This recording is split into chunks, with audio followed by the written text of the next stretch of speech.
Diqqat! Yangi qaror. Xorijda ishlash uchun ketayotgan fuqarolarga yordamlar belgilandi. Assalomu alaykum qadrli mehmon, videodan to'liq xabardor bo'lish uchun videoga like va podpisatsiya tugmalarini bosib qo'ying. 2025-yil 22 aprel kuni O'zbekiston hukumatining yangi qarori qabul qilindi. Unga ko'ra, mehnat migratsiyasida bo'lgan fuqarolarga davlat tomonidan qo'llab-quvvatlash choralari belgilandi.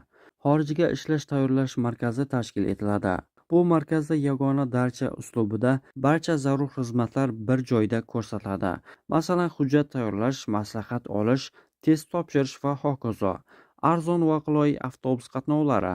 Xorijga ishlash uchun ketayotgan va qaytayotgan fuqarolar uchun arzon transport yo'lga qo'yiladi. Bu yo'ldagi ovoragarchiliklarni kamaytiradi. Subsidiya, kompensatsiya va rag'bat tashkillashtirilgan holda ishlash uchun xorijga ketayotgan fuqarolarga quyidagi yordamlar beriladi. Bu yordamlardan foydalanish uchun xorijda ish elektron tizimidan ro'yxatdan o'tish kerak. Davlat qoplab beradigan xarajatlar chet tili yoki kasbiy imtihon uchun agar muvaffaqiyatli topshirib sertifikat olsangiz 3 baravar BXMgacha olishingiz mumkin. Ichki viza olish xarajatlari 5 baravargacha. Samolyot yoki avtobus chiptasi uchun xarajat 2 baravar BXMgacha. Ustozlar ham rag'bat. Nemis, ingliz, yapon va koreys tillari bo'yicha B1 darajadagi ko'p bitiruvchi tayyorlagan 50 nafar o'qituvchiga 50 million so'mdan pul beriladi.